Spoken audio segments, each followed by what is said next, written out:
Magandang araw sa inyong lahat. Heto na ang latest weather update para sa iba't ibang bahagi ng bansa ngayong araw. Ang Southwest Monsoon ang pangunahing sistema na nakakaapekto sa bansa at meron din tayong bagyong binabantayan sa labas ng PAR na posibleng magkaroon ng indirect effect sa bansa sa mga susunod na araw. Kung gusto mo naman lagi kang informed sa lagay ng panahon, huwag kalimutang mag-subscribe dito sa channel. Sa latest update, si Quiapo ay patuloy ng humina sa labas na ng Philippine Area of Responsibility at ngayon ay isa na lamang tropical depression. Ngayong umaga, ang sentro nito ay namataan sa layong 1,015 kilometers west-northwest ng extreme northern Luzon sa lokasyong 25.4 degrees north at 113.3 degrees east. Taglay nito ang maximum sustained winds na 55 kilometers per hour, malapit sa gitna, may pagbugsong umaabot hanggang 90 kilometers per hour at kumikilos ito north-northwestward sa bilis na 20 kilometers per hour. Sa ngayon, ang Southwest Monsoon ang pangunahing nakaapekto sa malaking bahagi ng Luzon para sa Metro Manila, Ilocos Region, Cagayan Valley, Cordillera Administrative Region, Mimaropa, Zambales, Bataan, Bulacan, Cavite, Laguna at Batangas.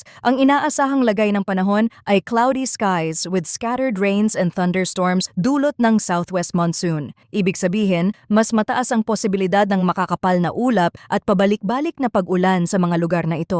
Hindi man sabay-sabay ang buhos sa bawat lalawigan o lungsod, may mga oras na pwedeng lumakas ang ulan at magdala ng moderate to at times heavy rains. Dahil dito, may posibilidad ng flash floods sa mabababang lugar at landslides naman sa mga bahaging mataas at matagal nang nababasa ang lupa. Sa Metro Manila, ang ganitong klase ng panahon ay may malaking epekto sa araw-araw na biyahe at galaw ng mga tao. Kapag ang scattered rains and thunderstorms ay tumapat sa umaga o hapon, mabilis nitong naaapektuhan ang trapiko, ang mga commuter, ang mga rider, at ang mga lugar na madaling bahain.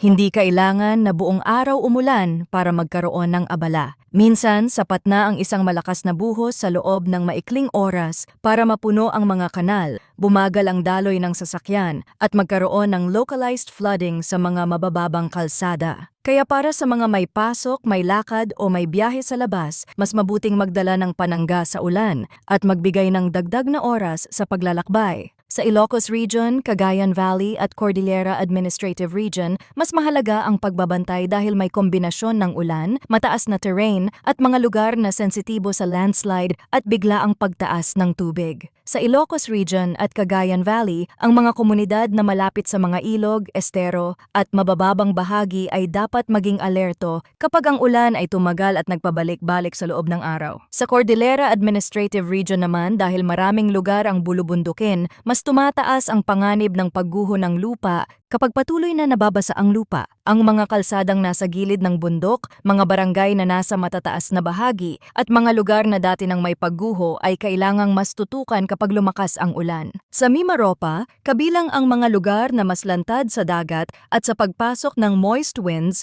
maaari ring maranasan ang cloudy skies with scattered rains and thunderstorms. Sa ganitong sitwasyon, may mga oras na tila hihina o titigil ang ulan pero maaari itong bumalik depende sa galaw ng mga ulap at sa lakas ng Southwest Monsoon. Sa Zambales, Bataan, Bulacan, Cavite, Laguna at Batangas, ganito rin ang mahalagang paalala. Ang panahon ay maaaring pabago-bago at kahit may mga sandaling maaliwalas, pwede pa ring sumunod ang makapal na ulap at biglaang buhos. Sa mga lugar na malapit sa baybayin, mabababang komunidad at mga kalsadang madaling bahain, mahalagang maging maingat lalo na kapag may kasabay na thunderstorm at malalakas na bugso ng hangin. Para naman sa rest of Luzon, ang inaasahang lagay ng panahon ay partly cloudy to cloudy skies with isolated rain showers or thunderstorms dulot pa rin ng Southwest Monsoon. Sa madaling paliwanag, hindi kasing lawak ng ulan ang inaasahan kumpara sa mga lugar na may cloudy skies with scattered rains and thunderstorms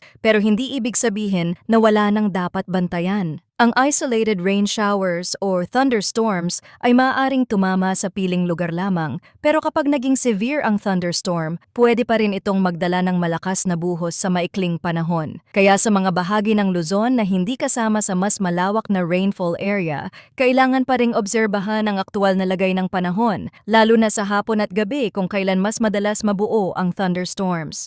Sa rest of the country, kabilang ang maraming bahagi ng Visayas at Mindanao, Ang forecast ay partly cloudy to cloudy skies with isolated rain showers or thunderstorms dulot ng localized thunderstorms. Ibig sabihin, sa mga lugar na ito, ang ulan ay mas nakadepende sa init sa maghapon, halumigmig sa hangin, at bigla ang pagbuo ng thunderstorm clouds. Pwedeng magsimula ang araw na maaliwalas o mainit, pero habang tumataas ang moisture at init sa paligid, pwedeng mabilis kumapal ang ulap at magdala ng biglaang pag-ulan. Kapag severe ang thunderstorm, may posibilidad pa rin ng flash floods at landslides, lalo na sa mga lugar na mababa ang lokasyon o malapit sa bundok. Pagdating naman sa hangin at kondisyon ng karagatan, sa western section ng Luzon ay inaasahan ang moderate na hangin mula southwest to south. Ang coastal waters dito ay moderate na may taas ng alon mula 1.5 hanggang 2.5 meters. Ibig sabihin, mas ramdam sa bahaging ito ng Luzon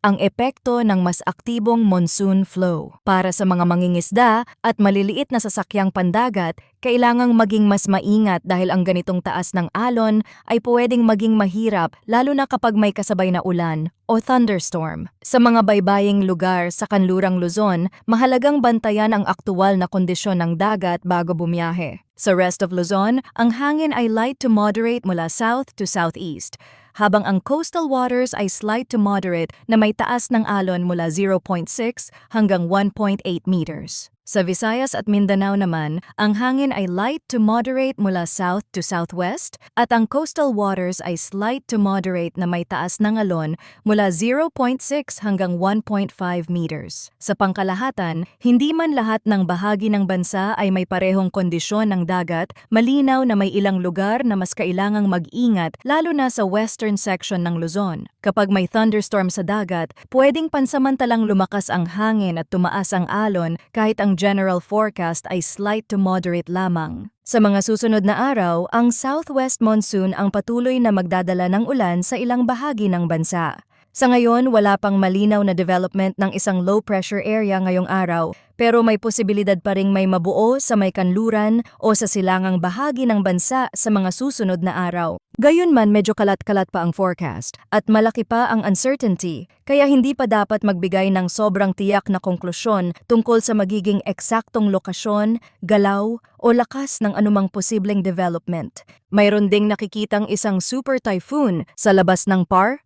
Malayo ito sa bansa at mababa ang posibilidad na pumasok sa PAR, kaya hindi ito kasalukuyang direktang banta sa kalupaan ng Pilipinas. Pero kahit malayo, mayroon pa rin itong posibleng indirect effect sa ating weather pattern. Maaari nitong hilahin ang moisture at baguhin ang monsoon flow na nanggagaling sa timog kanluran. Kapag nangyari iyon, pwede nitong dagdagan ang ulan sa ilang bahagi ng Visayas at Mindanao sa mga susunod na araw. Ito ang dahilan kung bakit kahit walang direktang landfall scenario mula sa super typhoon na nasa labas ng PAR, mahalaga pa ring tingnan ang epekto nito sa mas malawak na daloy ng hangin at moisture sa paligid ng bansa.